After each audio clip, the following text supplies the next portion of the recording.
Classism is basically class discrimination, prejudice on the basis of your social or economic class you belong in within the society. The 5 social classes include upper, upper middle, working, and a lower class. The social ranks in terms of income, wealth, education, and status are how you are perceived into these different roles in which class you are classified in.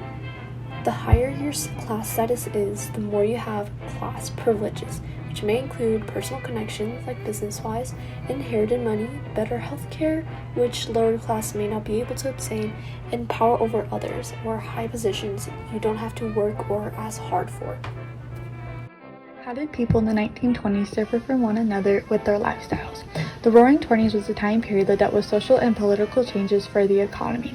A lot more people were beginning to move from cities rather than live on farms. And the whole entire nation's wealth doubled between the time period of 1920 to 1929. A lot of the wealth for the economy came from people buying records to uplift spirits from a depressed time, did the same dances and started talking in the same slang and bought the same goods. As for radios, there were more than 12 million across every household. Movies also became very popular. Another electronic that became popular was the automobile that gave people the feeling of freedom.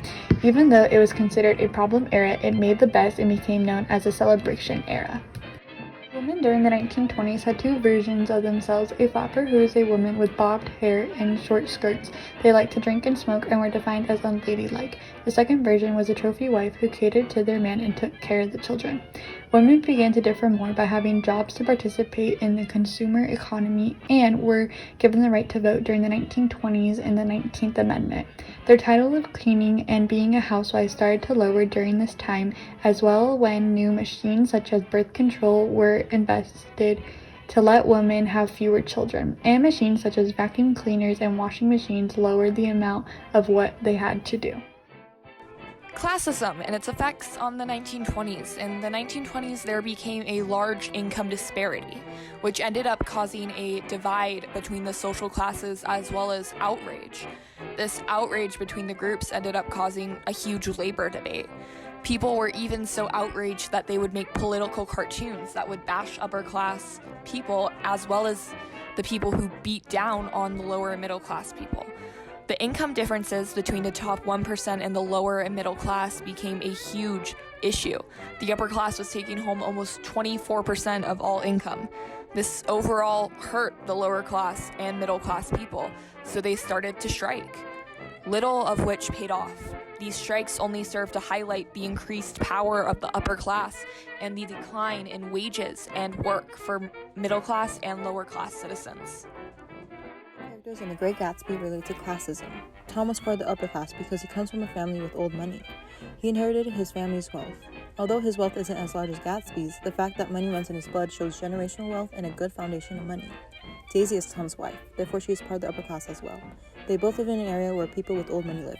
That area was called East Egg. Tom's mistress Myrtle and her husband George were part of the lower class. They lived in an area known as the Valley of Ashes. This area was filled with hardworking people who didn't make much money. Their behavior was different from the upper class, meaning they had little to no manners and were not as social.